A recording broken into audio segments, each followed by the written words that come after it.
Bonjour, Monsieur Sadi. Bonjour, chère assistance. Voilà, le titre, comme le titre du café littéraire, ça parle de la crise identitaire. Moi, j'aimerais avoir votre lecture.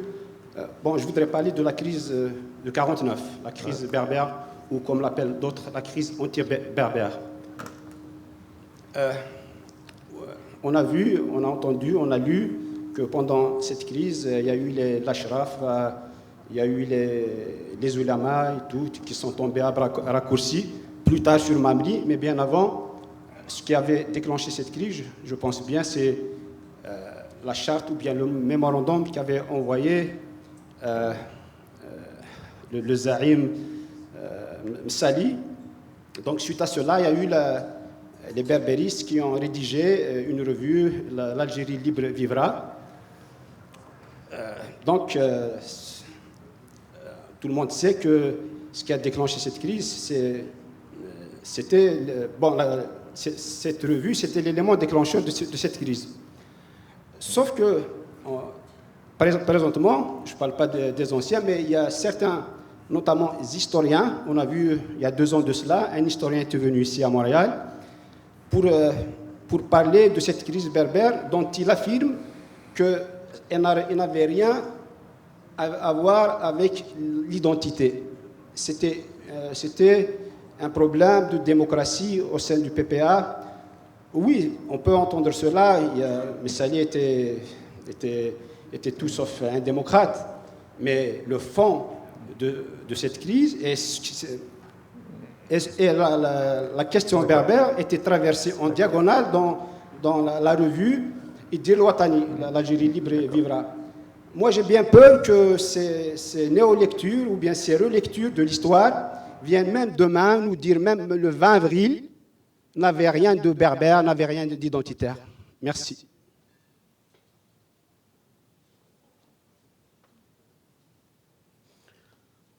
Azul, bienvenue Mr. Sadi à Montréal. J'ai une question concernant la disparition de Del Mouloud. Lui qui est parti, je pense, les années 89. Que pensez-vous de sa disparition comme étant un élève qui était très proche de lui? On voudrait aussi savoir le climat et l'ambiance de la classe que vous étiez un élève de Del Mouloud. Comment les cours se donnaient comparativement aux cours magistraux actuels, notamment en Algérie. Aussi, les années 80, on pense que vous avez quitté l'Algérie parce que vous étiez un élève de Del Mouloud.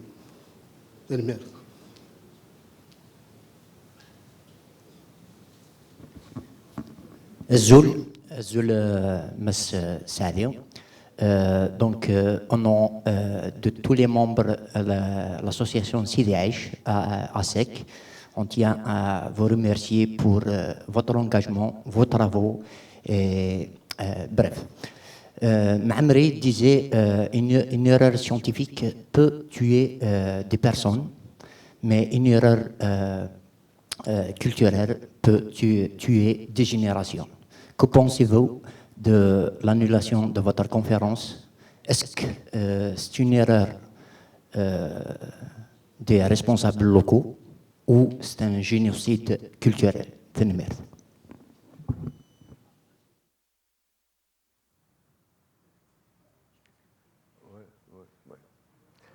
Bon, oui, alors, c'est bon.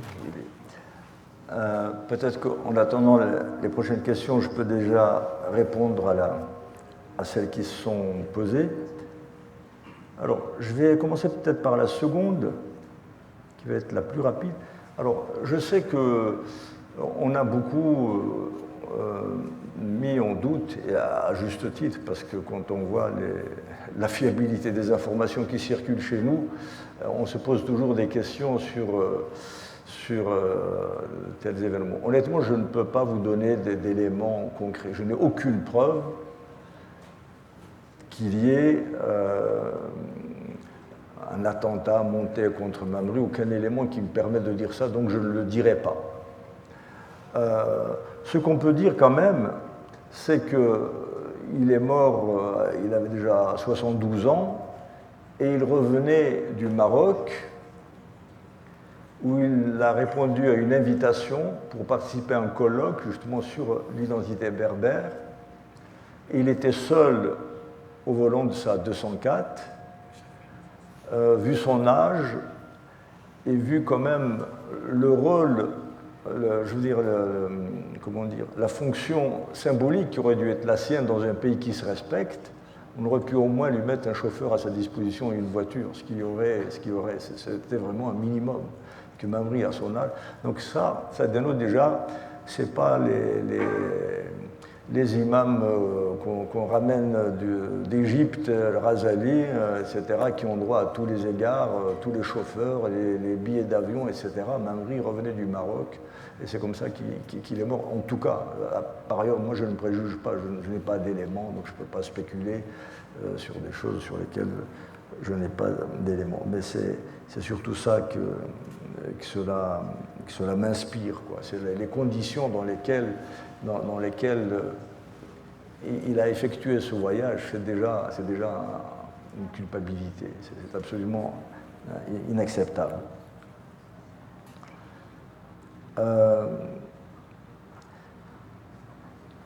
Alors, je reviens. Alors, pareil. L'interdiction de la conférence à Sidi Aïch, j'avoue que quand on m'a annoncé ça,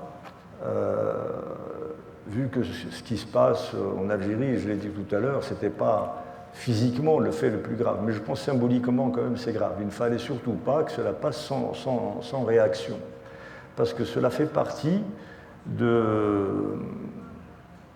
effectivement d'une machine qui est mise en place depuis maintenant quelques temps et qui veut, par le fait accompli, étouffer tout, contrôler tout, revenir en arrière, même des libertés que l'on croyait arrachées et établies, conquises. Eh bien, je crois que c'est Maître F qui a fait un papier là-dessus ce matin, qui rappelait le vers d'Aragon, rien n'est jamais acquis à l'homme. Eh bien, c'est vraiment vrai, pour le coup. Et il ne faut donc rien laisser passer. Alors j'ai enregistré que, justement, les jeunes qui ont été à l'initiative de cette conférence ont réagi, puisqu'ils ont saisi la justice et qu'ils ont déjà obtenu la date de la première audience le 21 mai, ce qui n'est pas très loin. Bon, c'est déjà quelque chose. Je serais vraiment très curieux de savoir quelle va être la décision de la justice. Dans tous les cas de figure, en tout cas, il ne faut pas rester silencieux. Quelle que soit la position de la justice, on doit la connaître. Soit elle légitime, elle justifie la décision du chef de Daïra, et là on saura ce que signifie la mazir langue nationale et officielle dans la Constitution, soit il décide de sanctionner le chef de Daïra, même si est-ce vraiment lui qui a décidé. Ça, légitimement, tout le monde se pose la question. Je ne veux pas, là aussi, spéculer par avance, anticiper cette décision. Mais en tout cas, je trouve que c'est une très bonne chose qu'on ne soit pas resté les bras inertes devant cette décision du chef de Daïra. Et moi, de toute façon, je rentrerai au pays dans quelques jours. Et ce n'est pas tellement qu'il faille refaire la conférence. Oui, pourquoi pas, bien sûr, j'irai à la CDH avec plaisir pour ce qui me concerne. Mais, encore une fois, il faut vraiment revenir à des pratiques d'une manière générale autres que celle-là. Ce qui s'est passé là est absolument inqualifiable, parce qu'on ne voit pas. Quand il s'agissait de traîner Mamri dans la boue en disant que c'est un harki, c'est un ceci, c'est cela, on fait ça dans les journaux gouvernementaux. Quand il s'agit d'une conférence privée par une association dans un petit canton d'Algérie, il faut une autorisation, il faut voir si elle est conforme au canon, je ne sais pas, au canon, je ne sais quelle académie. Ce qui est certain, en tout cas, c'est qu'il y a une volonté d'en finir, de lancer l'assaut final contre Amazigh. Enfin, parce que Mamri disait qu'un des miracles qui s'est produit sur le pourtour de la Méditerranée, c'est que toutes les langues anciennes sont mortes, sauf le berbère, qui pourtant n'était défendu par aucun État. C'est vrai, son observation, mais elle n'est plus valable aujourd'hui, parce que la société s'est complètement transformée, et ça on le sait depuis longtemps. On sait que soit, et Mamri on avait une parfaite conscience, soit la langue berbère, elle rentre dans les institutions, c'est-à-dire elle est prise en charge par l'école, les médias, etc., soit elle est condamnée à disparaître. Or là, rien n'est fait, je dis rien n'est fait, quant à la concrétisation de ce statut de langue officielle et nationale de la langue berbère qui est inscrit dans la Constitution. Il s'est passé, si on prend comme point de repère 1980 jusqu'à 2016, date à laquelle on a inscrit ça dans la Constitution, exactement 36 ans. 36 ans, c'est exactement la date, la période, le temps qui s'est écoulé entre la création de l'étoile nord-africaine en 1926 et l'indépendance de l'Algérie en 1962. Il a suffi de 36 ans, à partir de la création d'une association, que cela devienne un mouvement, qu'il y ait eu une guerre, etc. Donc les choses se sont réglées en 36 ans. En 36 ans, on a obtenu un statut complètement fictif. En 2016, moi je ne me suis jamais fait d'illusions sur ce statut. Je reviendrai par ailleurs, peut-être dans le débat tout à l'heure, sur la valeur de cette reconnaissance dans la Constitution. Mais personnellement, je savais très bien que c'était une entourloupe pour gagner du temps, pour démobiliser les gens. Et Arsène Taraf qui m'avait téléphoné, m'a dit « tu dois être content ». Parce que voilà, c'est combattre toute ta vie, voilà, c'est consacré dans la Constitution. Je me souviens, je m'excuse de la formule un peu triviale qu'utilisaient à l'époque les étudiants, que j'entendais beaucoup chez mes étudiants. Je lui ai dit, c'est du foutage de gueule. Je n'y ai jamais cru. Et le temps m'a hélas donné raison. Je veux dire, c'est écrit dans le journal de 2016. Personnellement, je n'avais jamais cru à ce qu'on donne un quelconque contenu à cette inscription. Mais je pense qu'il ne faut pas s'arrêter là. Ça, c'est une autre affaire. Et depuis 2016 jusqu'au jour d'aujourd'hui, où la langue berbère a été consacrée dans la Constitution comme langue nationale et officielle, il s'est écoulé 8 ans, puisque nous sommes mars 2016 à avril 2024, c'est un peu plus de 8 ans. 8 ans, c'est plus que le délai, c'est plus que le temps qu'a duré la guerre de libération nationale. Donc il faut croire que c'est plus dur de donner du sens à une loi officielle que le régime a admise, de donner du contenu, que de mener une guerre de libération nationale. C'est vous dire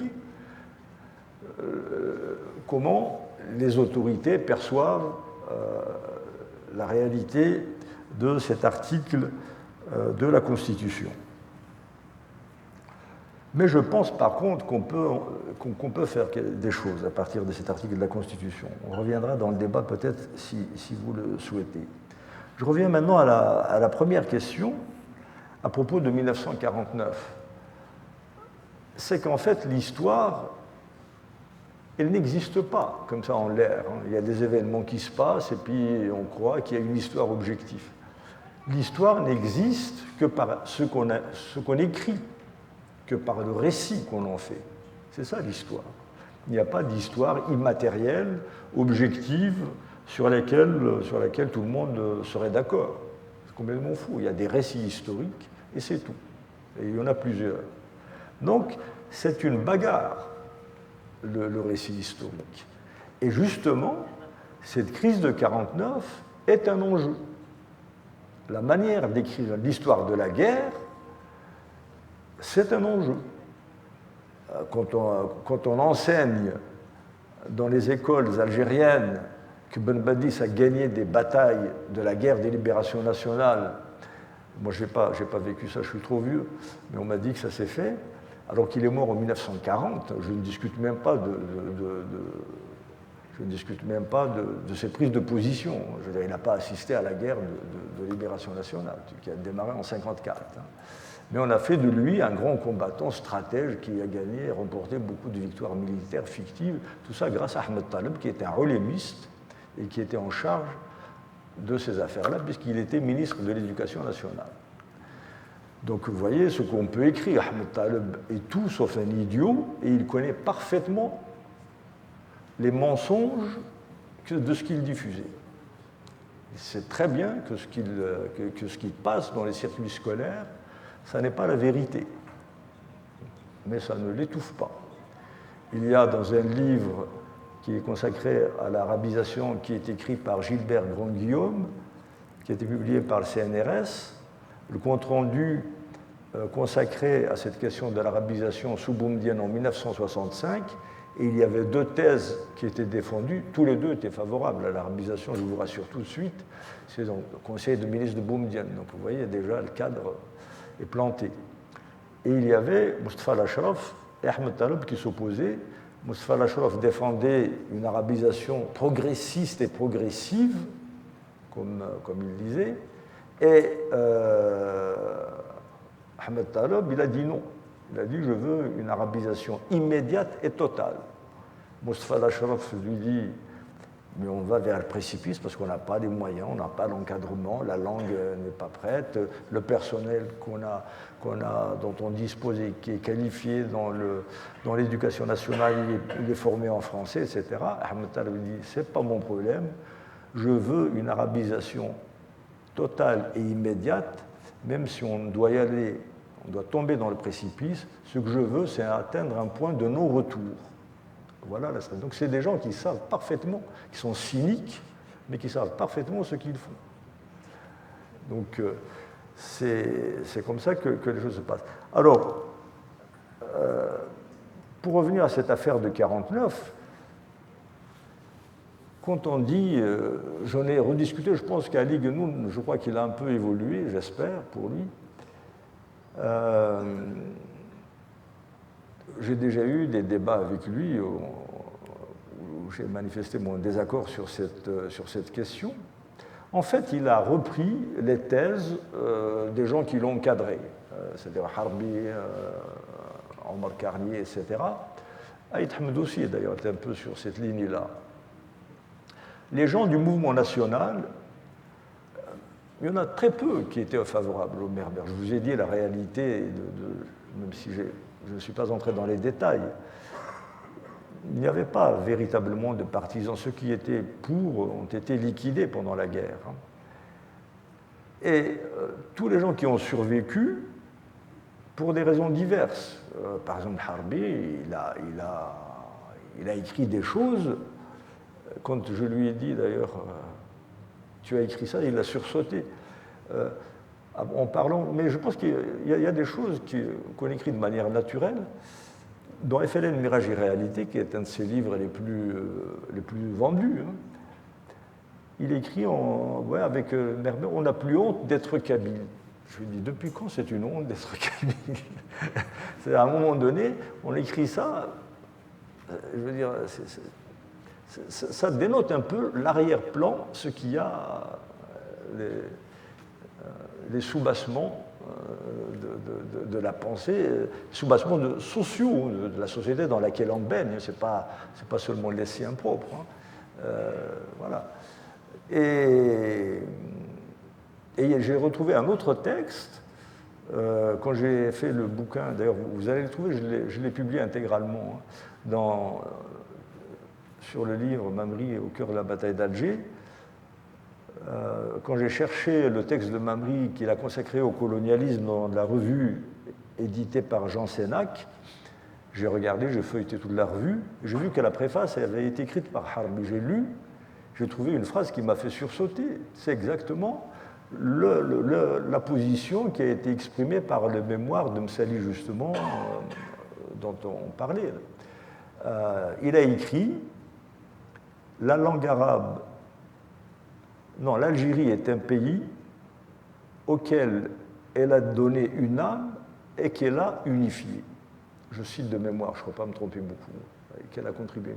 Donc, c'est-à-dire qu'avant la langue arabe, l'Algérie n'avait pas d'âme, et c'était Belad el-Khali, quoi. C'est-à-dire, il n'y a pas d'unité, il n'y a pas eu Massinissa, il n'y a pas eu des capitales, il a fallu attendre, il n'y a pas eu Saint-Augustin, il n'y a pas eu Apulée, il n'y a pas eu, que sais-je encore, Sifax, etc., etc.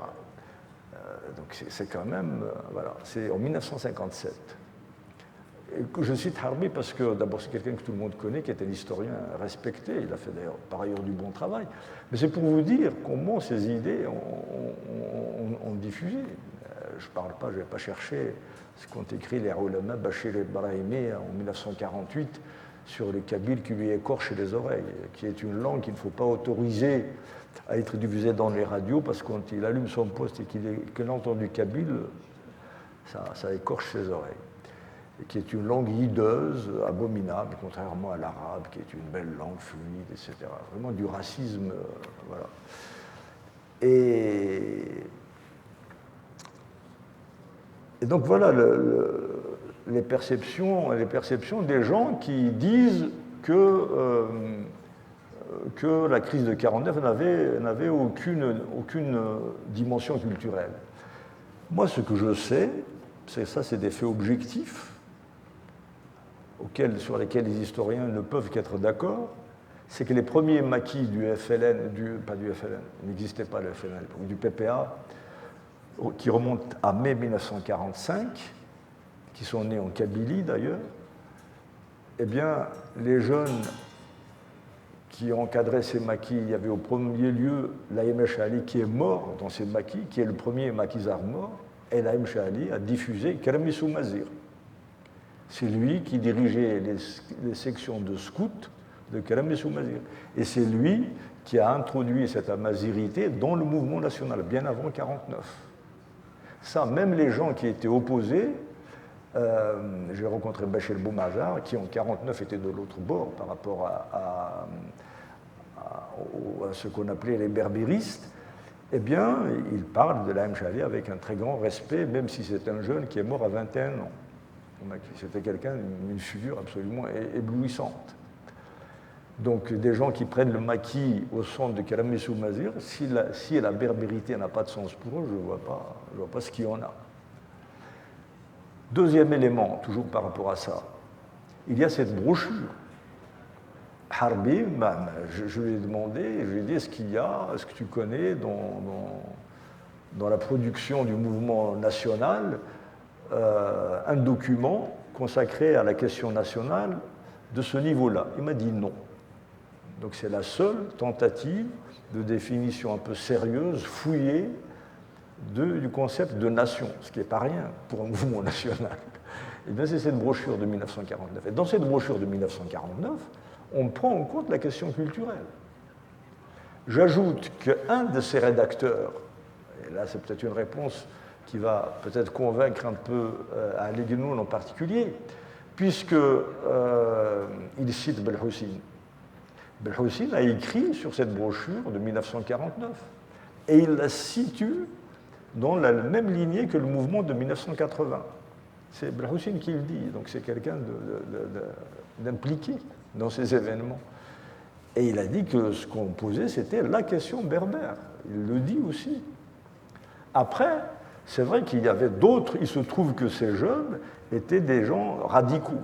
C'était des militants radicaux qui étaient favorables à la lutte armée, etc. etc. Mais ça aurait dû être un plus pour leur cause, pas un moins, pour les gens qui font dans la surenchère nationaliste maintenant après la bataille.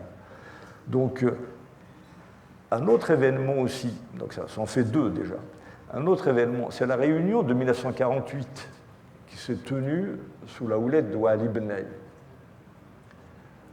C'était une réunion quasi clandestine. Pourquoi? Parce que justement, cette question culturelle qui ne faisait pas l'unanimité au sein du PPA, Wali Benay a choisi des militants qui étaient favorables pour travailler et élaborer un programme. Donc, et Ali Benay, un quatrième qui n'est pas glorieux, un quatrième événement qui n'est pas glorieux. Quand il y a la lettre qui est signée par Arban, Kélim, Ben Khda, etc., qui condamne les berbéristes, c'est qu'ils existent quand même. Ils ont été condamnés comme berbéristes. C'est pas, et les gens. Alors je sais bien qu'on dit la direction les a Msali voulait régler, mais là on n'est plus en 49, on est en 56, c'est fini, Msali, il n'est plus là. On parle encore de berbérisme. Maintenant, il y a des documents, et nous sommes en train de travailler dessus, des documents qui viennent, dont moi je viens de prendre connaissance, qui vont tout à fait dans ce sens-là. Bon, on en parlera le moment venu.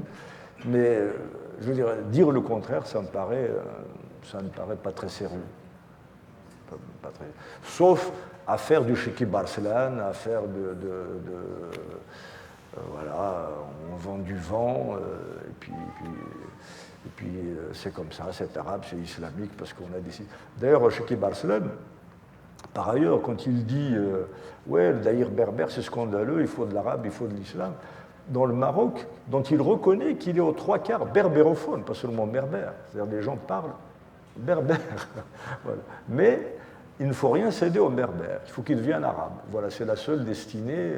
Évidemment, des gens comme ça, il ne faut pas attendre grand-chose d'eux. Simplement, justement, ce qui a évolué, c'est que cette conscience-là, au moins ça, chez les berbérophones, n'est plus la même. Les choses ne sont pas acceptées comme elles l'étaient dans les années 40 ou 50. Et ça, c'est quand même une avancée. C'est la seule. Mais même ça, il ne faut pas croire que ça suffise. Mais en tout cas, moi, je suis sûr qu'on y arrivera. Mais c'est vrai que l'histoire n'existe qu'à travers les récits qu'on en fait. Donc c'est une bataille, et il faut la mener. Voilà.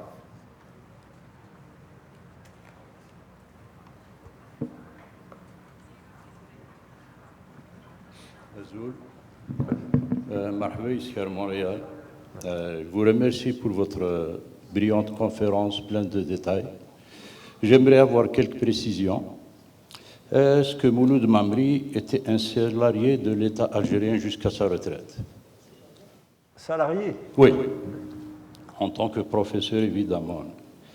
Le dernier, vous avez cité Mouloud Mamri où il disait Saint-Augustin s'est exprimé en latin, Ibn Khaldoun en arabe, qui est un berbère.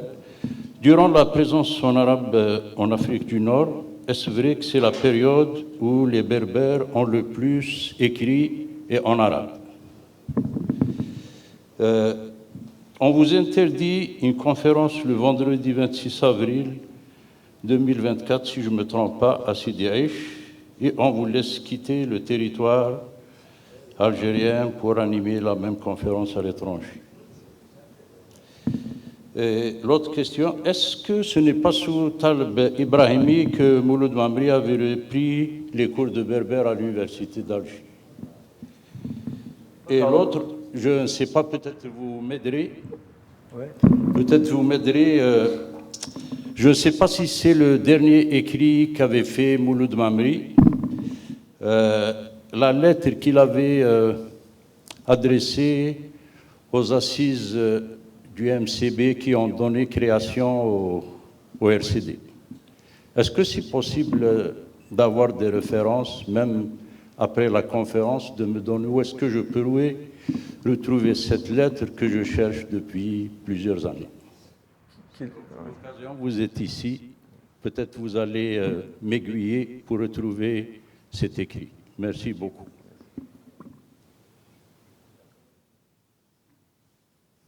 Zoula Tavif. Donc, c'est un docteur, bien sûr. Alors, donc, en fait, j'ai deux questions. Donc, en fait, concernant le combat identitaire et l'aliénation. Donc, à chaque fois qu'on assiste à des conférences à Guinée sur le sujet, donc, on a tendance à se sentir victime. Mais victime d'injustices qui viennent d'ailleurs. D'autres parties. Donc, ma question, donc, تهضر في les membres de la branche radicale du PPA en 49. Donc l'exécution des membres guinéens, des membres de la branche radicale guinéenne vint en juillet 56. Donc la crise en 49, l'exécution, ça veut dire qu'ils étaient exécutés à partir de juillet 56. Juillet 56, donc certainement il préparait le 20 août 56, le congrès de la Soumane. Alors, Glenn à la tête du CCE, il est à Ben Ramadan, donc à mon avis, non? D'accord, peut-être être corrigé, ça paraît, mais qui n'est donc il est à Ben Ramadan, il a Karim Belqasem en tant que chef d'état-major, certainement, il a Mohamed Saïd et d'autres, donc vous guerre tous les Qbaïl. Donc je peux comprendre qu'il y a des gens qui combattent en fait l'identité berbère, mais d'autres, en fait, des arabophones, des arabophones. Donc je peux comprendre que des arabophones, hein, vous avez cité des arabophones, donc un arabophone qui va combattre en fait mon combat identitaire. Mais je n'arrive pas à concevoir que des Kabyles, ils sont très bien placés, donc ils ont combattu. Et la branche radicale du PPA, donc à Ben Wali et Okdim Doukaïdis, en même temps, ils n'ont rien fait pour, pour corriger les attaques que Mouloud Mamri a eu, donc même après 62, donc ça a l'article en fait qui est à l'origine du roman guinéen de Soufadan Guerrier guinéen, Mouloud Mamri, au cœur de la bataille d'Alger. Donc il a Hussein Ahmed, il a Hadj Raïs Mouguer, tous les Qbaïl. Donc ils n'ont pas, en fait, ils n'ont pas pris part au fait au dénigrement qu'a reçu à Mouloud Mamri, donc ils l'ont arrêté de collaborateurs et tout ça. Donc la rôle des Kabyles, en fait, dans ce que la cause ou bien la cause identitaire subit à ce jour.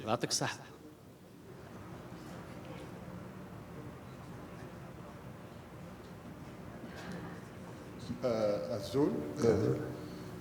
Premièrement, je dis félicitations au nouveau-né Azul Radio International. Je les remercie beaucoup. C'est un bon investissement qu'on va certainement appuyer et soutenir. C'est quelque chose de très intelligent. Donc, j'aimerais revenir. D'ailleurs, dans Azul à Dahan. Donc, j'ai lu le livre et j'étais vraiment surpris de m'informer après ma lecture que Del Mouloud Siaforbé, il a été contacté par l'exécutif politique du FLN pour les aider à rédiger le rapport qu'ils doivent mettre à l'ONU. Donc il était en contact direct avec... comment il s'appelle déjà, Mohamed Yazid. Donc j'aimerais bien que tu nous dis plus de détails, comment ils l'ont contacté. En plus, ils l'ont contacté, si j'ai bien compris, ils l'ont contacté comme un intellectuel, comme une référence. Donc il les a orientés. Donc ça peut répondre à mon prédécesseur comme quoi la question kabyle ou berbère n'était pas noir ou blanc chez les cadres politiques du FLN. Donc, il me semble que la présence et la sollicitation d'El Mouloud, ce n'est pas une question de racisme, de kabyle ou arabe, mais j'aimerais bien que vous expliquiez plus dans le cadre du possible, si vous avez plus d'informations, ce point de la liquidation des berbéristes et le congrès de la Somme. Il y a beaucoup de monde qui essaie de faire une corrélation directe là-dessus. Ma deuxième question, à l'heure actuelle, je constate qu'en Kabylie, en Algérie en général, en Kabylie, C'est une particularité. Le régime, depuis 1989, il n'a pas pu imposer sa façon de faire, mais ces derniers temps, il a réussi à le faire. Carrément, la Kabylie est devenue, comme toutes les régions de l'Algérie, on ne peut rien faire, on ne peut rien célébrer. C'est une région qui est connue pour son pacifisme. Interdire des cafés littéraires pour X et Y, c'est devenu une normalité. D'abord, c'est quoi les raisons selon toi, pardon, et c'est quoi qu'on peut faire pour revenir à la normale en Kabylie? Merci.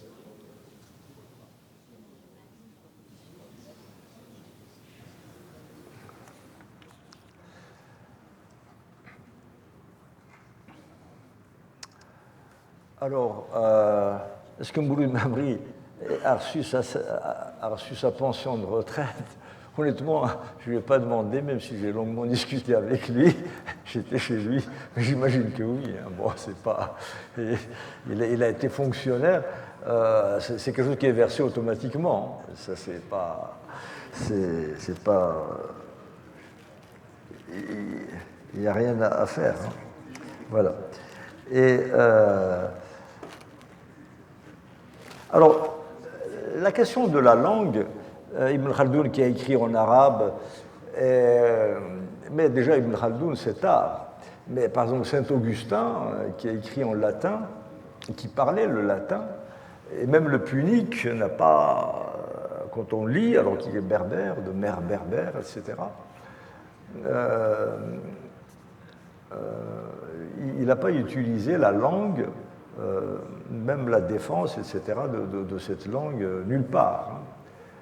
Pourtant, Dieu seul sait si l'on a écrit des bouquins, et pas des moindres, c'est un intellectuel qui est cité de nos jours encore, et que l'on considère comme un des penseurs fondamentaux de la civilisation occidentale. Comment il s'appelle? Biden l'a cité lors de son discours, il a cité Saint-Augustin lors de son discours d'investiture. Donc c'est vous dire que Saint-Augustin, c'est quelqu'un de vivant au jour d'aujourd'hui. Il était berbère, mais il ne s'est jamais occupé de langue. Il faut dire qu'à l'époque, ces rapports de langue, c'était un peu compliqué. Même dans la cour de Massinissa, on parlait grec. Cela dit, à l'époque de Massinissa quand même, je ne sais pas s'il y a eu des écrits littéraires sûrement, mais qui nous sont parvenus, non. Mais on a quand même des traces écrites et un usage officiel de la langue berbère à l'époque de Massinissa, enfin disons à sa mort, par son fils, c'est à travers les inscriptions du mausolée de Douga, donc en 138 avant Jésus-Christ, c'est-à-dire 10 ans après la mort de Massinissa. Et les langues officielles de l'époque, c'était le punique et samazir. Donc d'ailleurs, c'est ces inscriptions-là qui ont servi à déchiffrer le berbère ancien. C'est comme ça qu'on a retrouvé la valeur des lettres. C'est un peu comme le Champollion avec sa bière de Rosette, parce qu'on est parti des noms propres, parce qu'il y avait Massinissa, etc., Mekipsa, en fait, c'est Mekausen, Massensen, Gaïa pour le père, etc. Donc c'est à partir de ces lettres-là qu'on a déchiffrées. Mais à ce jour, il y a encore des mots, il y a même beaucoup de choses qu'on ne sait pas lire. Lire, c'est-à-dire trouver les équivalents dans le berbère d'aujourd'hui. Même si on trouve quelques mots qui sont les mêmes, par exemple pour dire roi, on dit Agli. On trouve Agli, Massensen. Et puis la filiation, c'est la même. La filiation, c'est quand on dit Amrouali, c'est kif kif. Massensen ou Gaïa. Massensen, fils de Gaïa. Donc, contrairement à ce que les gens pensent, ils pensent que ça vient de Ould, pas du tout. C'est le ou point, exactement comme il est utilisé aujourd'hui dans la montagne kabyle, par exemple. Donc il y a plein de choses qui permettent de dire que c'est la même langue quand même, mais on trouve le mot ouzel, on trouve, etc. Mais on a du mal à lire, alors qu'on sait exactement ce que veut dire l'inscription. Parce que l'inscription dit la 10e année du règne de Mekausen, fils du roi Massinissa, les habitants de la cité Tsevgar ont construit cet édifice, etc., etc. Eh bien, on a du mal à retrouver les mots. On en retrouve quelques-uns, mais pas la totalité, même la majorité reste mystérieux. Voilà.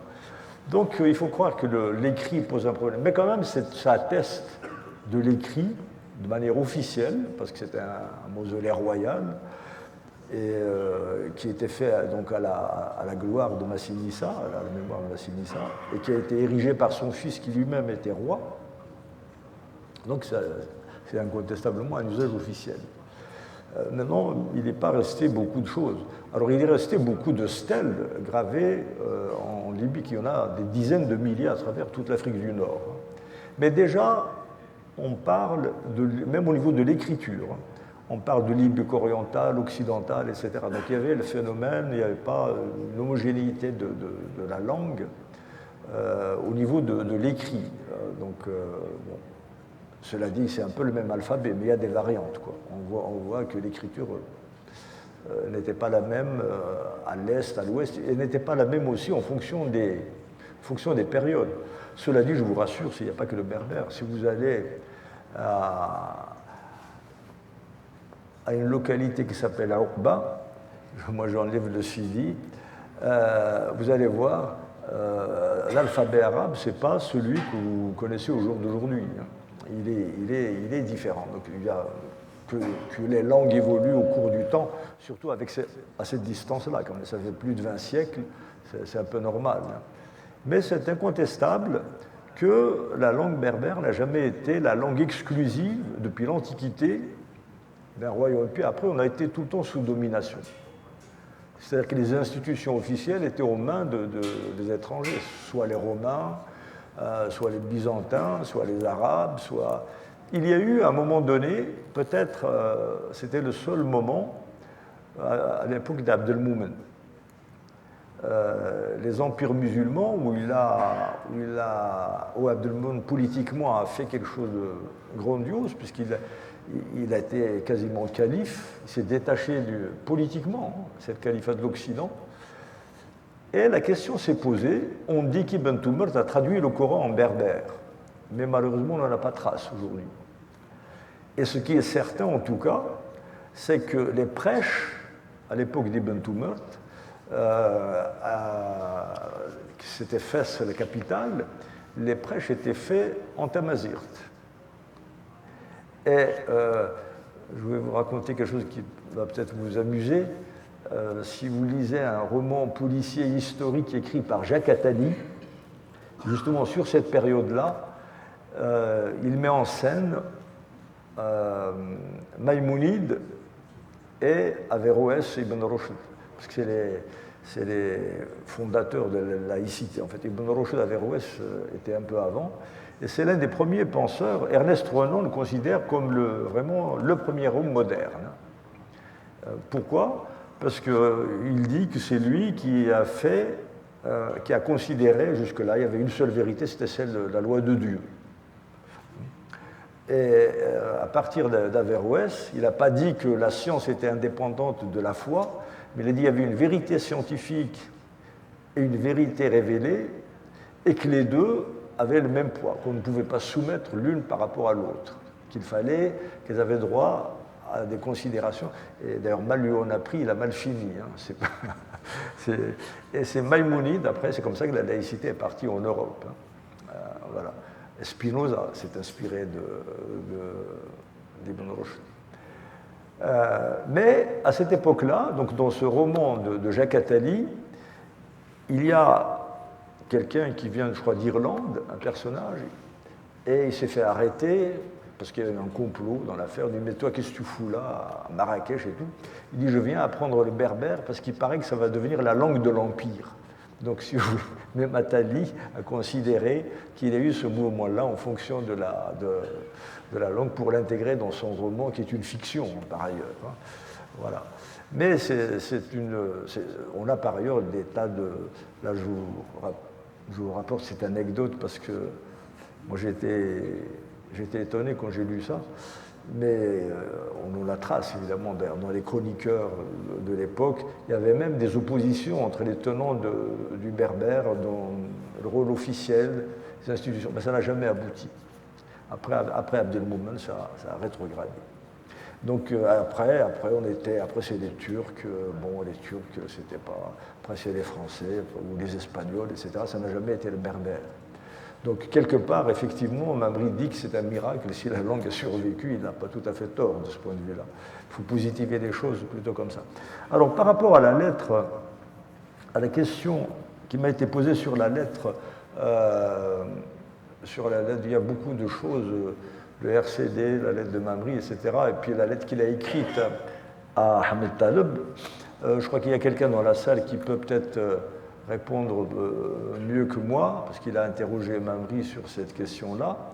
Ce que je sais, c'est qu'il a écrit beaucoup de lettres aux différents ministres quand on lui a supprimé son cours de berbère, et en particulier Ahmed Taleb. Mais celui qu'il a supprimé formellement, c'est, qui était en charge de le supprimer, qui l'a fait, c'est Ben Yahya. Ben Yahya, qui était ministre de la Recherche scientifique et qui a supprimé, pour supprimer le cours de berbère, ils ont supprimé carrément l'ethnologie, en disant que c'est une science coloniale. Vous voyez, on revient toujours à la colonisation. L'ethnologie est une science coloniale, pas à la poubelle. Voilà. Et en fait, c'était le berbère qui était visé, c'est tout. Parce que Mamri faisait son cours de berbère dans le cadre de la discipline ethnologie. Donc voilà, on ne voulait pas attaquer, c'est toujours comme ça, on n'attaque jamais le berbère frontalement, on ne fait pas dans le détail, et on balance l'ethnologie. Voilà. Il y a Omar Aïtaïder qui est là, qui peut peut-être dire quelque chose sur cet échange épistolaire entre Mamri et les autorités de l'époque. Alors, on reviendra, on parlera encore longtemps sur la plateforme de la Soumam, qui est à la fois quelque chose de vraiment révolutionnaire, parce qu'il y a des passages d'une modernité qu'on retrouve d'ailleurs, enfin c'est le contraire, on retrouve dans la plateforme de la Soumam des idées qui étaient dans la brochure de 1949. Il y a beaucoup de choses qui sont communes aux deux textes.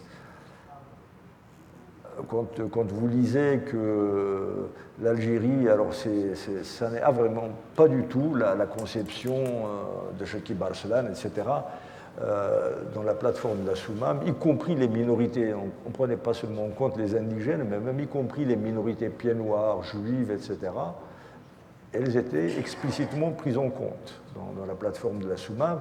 Et on disait très clairement, c'est écrit très clairement, que le combat nationaliste algérien, c'est un combat pour l'émancipation, pour la libération d'un régime colonialiste inhumain, secouer le joug colonial, etc., mais pas pour la restauration d'une théocratie révolue. Et plusieurs fois, il est écrit que la guerre de libération nationale n'est pas une guerre de religion, etc., etc. Et c'est précisément ça, d'ailleurs, qui n'a jamais été pardonné à Badr al-Man et qui, à mon avis, lui a valu sa mort par les Égyptiens. Et je reviens à Fthidib. Fthidib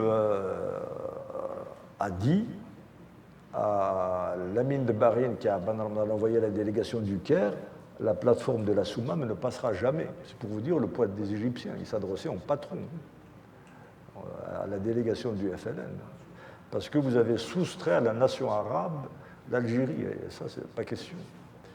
Et il a dit à Ben Arman, tête à tête, c'est pas toi le chef, c'est Ben Blanc. Donc les Égyptiens faisaient la loi. Maintenant, à Ben, donc, qui avait ces prises de position-là, alors on ne peut que spéculer.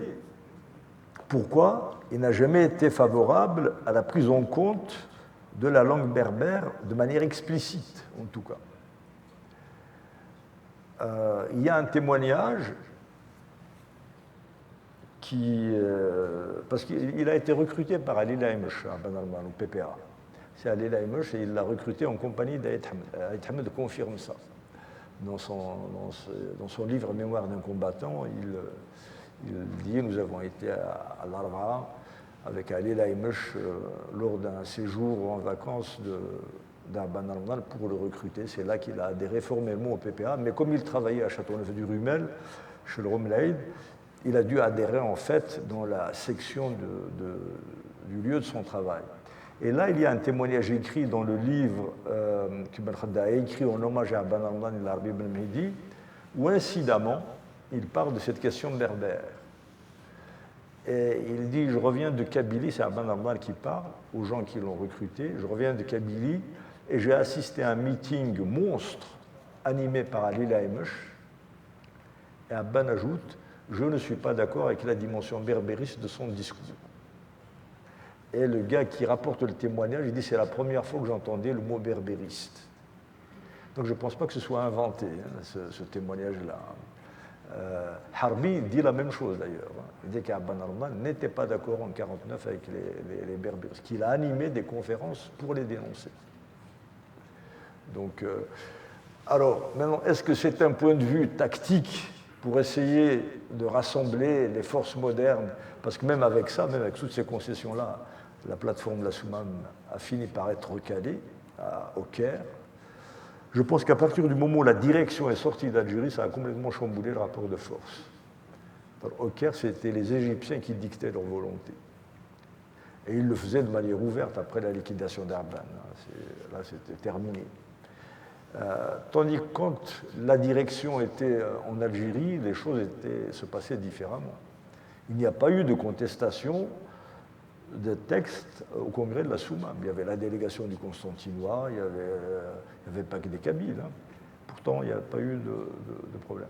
Je pense qu'Aban al-Ramdan a condamné ces berbéristes, je pense, c'est une interprétation, pour essayer d'avoir autour de lui des gens non kabyles. Je ne sais pas si ça a été payant, parce que d'abord, ces berbéristes n'étaient pas du tout défavorables à la guerre de libération nationale, donc il n'y avait pas lieu de les condamner.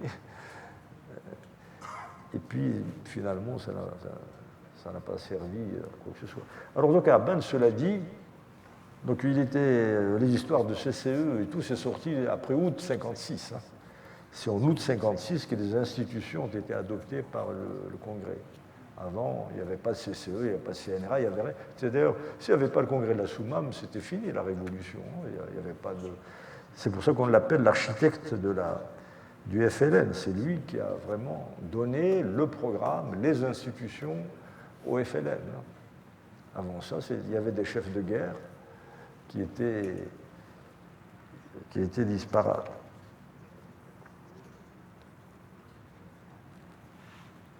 Alors, Kilem el-Qassem, oui, bien sûr, mais ils n'avaient pas cette conscience qu'on a aujourd'hui. Moi qui suis plus vieux que vous, sans remonter à 49, moi je suis né en 49, donc je n'ai pas assisté à ces débats-là, mais je suis né quand même, à la fin 49. Mais quand j'étais adolescent, dans les années 60 au lycée, quand on disait berbère, on regardait, on avait l'impression de dire quelque chose d'abominable. Hein. C'était terrible, c'était vin vendu, hein, tout ce qu'on voulait. Hein. On disait berbère, c'était suspect, c'était trahison, antinationale et tout ça. Le discours était ancré, c'était ça. Et je pense qu'Aban, bon, voilà, il a travaillé avec ça. Mais cela dit, Wali Benaï, ce n'est pas lui qui a poussé à la liquidation. Wali Benaï, il a été liquidé plutôt, le pauvre. Wali Benaï, il a fait partie des victimes. Mais eux, ils étaient contents que Kamel Belkacem ait écrit ça. Ils n'allaient pas le dénoncer. Par contre, il y a quelqu'un qui s'est manifesté, c'est Mohamed Yazid, précisément, celui à qui il a adressé le texte qu'il a écrit pour l'ONU. Il a téléphoné à Algérie Actualité. Ils n'ont pas publié son témoignage. Donc, Mohamed Yazid a bougé parmi les dirigeants du FLN de l'époque. Alors, comment Mamri a été contacté? Parce qu'il les connaissait. Il a connu Mohamed Yazid quand ils étaient étudiants ensemble à Paris. Donc, ils se connaissaient, tout ça. Voilà. Et c'est Tahar Siddiq, en fait, qui l'a recruté. Tahar Siddiq aussi connaissait Mohamed Yazid. C'est un petit monde, tout ça, les gens se connaissent. Mamri écrivait déjà les communiqués de l'association de l'UGMA quand il était étudiant à Saint-Louis, à Paris. Voilà, je crois que j'ai répondu à tout ce que je savais, sauf si Omar peut-être peut dire quelque chose à propos de cette lettre. Tu me forces un peu le... Enfin, pas beaucoup de choses à dire, la question qui était posée. Juste un instant, s'il vous plaît. Le café littéraire est vraiment terminé. Là. On a dépassé un petit peu le temps. Ouais, est-ce que c'est une spécification sur une question avant? Parce que je ne peux pas prendre d'autres questions. C'est une spécification sur une question d'avant. Fait que si c'est une clarification, allez-y, mais pas d'autres questions. Voilà. En vérité, la question qui a été posée à Hund, c'était par rapport au message qu'aurait envoyé Mamri aux assises du RCD. Donc, ce message existe bel et bien. Si des gens veulent le voir, les assises étaient enregistrées.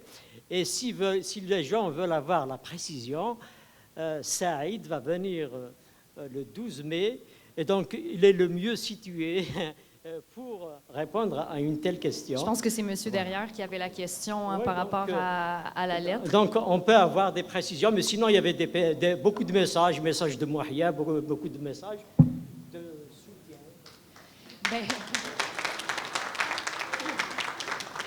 Merci d'avoir plugué le café littéraire du 12 mai, parce qu'effectivement, M. Saïd Sadi sera avec nous le 12 mai. Toujours à la Plaza Antique, je pense que c'est dans la même salle aussi. Entre-temps, sinon, merci beaucoup, M. Hend Sadi. Une bonne main d'applaudissements pour notre invité aujourd'hui. Je vous rappelle qu'il reste encore un petit peu sur place si vous avez des questions, des dédicaces, des petites discussions à avoir avec lui. Là, il reste à votre disposition si jamais vous vouliez vous entretenir avec lui. Merci beaucoup.